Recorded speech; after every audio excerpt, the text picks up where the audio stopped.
So this here is the calculator program from task 8 in the branches module.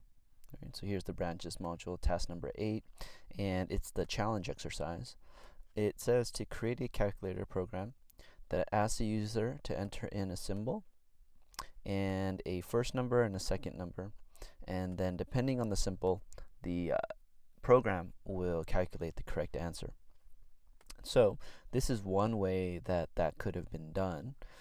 So the first thing that we're going to do is do a raw input, because we're taking in a string, right? We're taking in a character, so we need to use raw input, and we're going to save that here in this variable called operator, and that's what these symbols are called in computer science. They're called operators.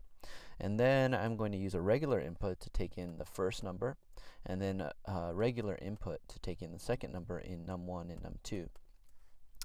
Then we're going to have a branch, and the branch is going to say, oh, if they entered in the plus sign, then do this, or if they entered in the minus sign, do that, or if they entered in the multiply sign, do this and the other thing. Right? So if I go ahead and run my program, you can see I could say, oh, I want to do addition, and then I'm going to do 6 and 7, and the answer is 13. So it ends the program. Now, there's a couple of things that I want you to add to your program. Okay, and now that we learned about functions, I want you to use a main function in this program. Okay, and not only that, and remember our main function is like our starting function, right? So at the very bottom, you're going to need a function called to main. You can't just have your function definition. So go ahead and incorporate a main function in this program. And also, I want you to include the option to perform power. Okay, and the symbol for power is going to be this caret. It's shift 6. Okay, so if I say like 5 to the 2, that means 5 to the power of 2, which means 5 multiplied by itself 2 times. Okay, so yeah, they can also choose power, right? So I'm going to come in here and do caret also. Okay, and I also want you to perform the power using a function call to power. Okay,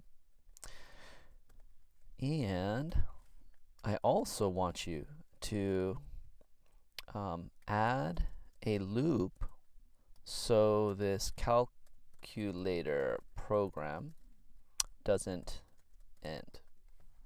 Okay, and so what does that mean? I mean I want you to be able to do these 4 steps over and over and over and over again until the user decides they do not want to do it again. Well, actually, let's just make it so that it never ends. Okay, never ends until you press the stop button. It's just a calculator that's always on. And if you want to do that, well, you want to think to yourself, okay, well, what kind of loop should I use? I have my for loop and I have my while loop. Right? Which one should I use? Well, remember, the for loop is used when you know exactly how many iterations you want it to run for.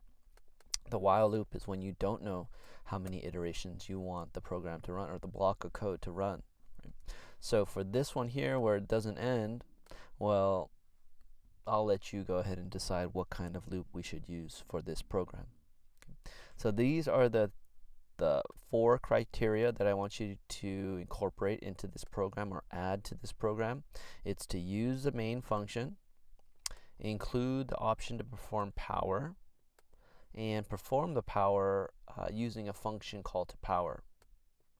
And then finally add a loop so that the calculator program doesn't end. Okay.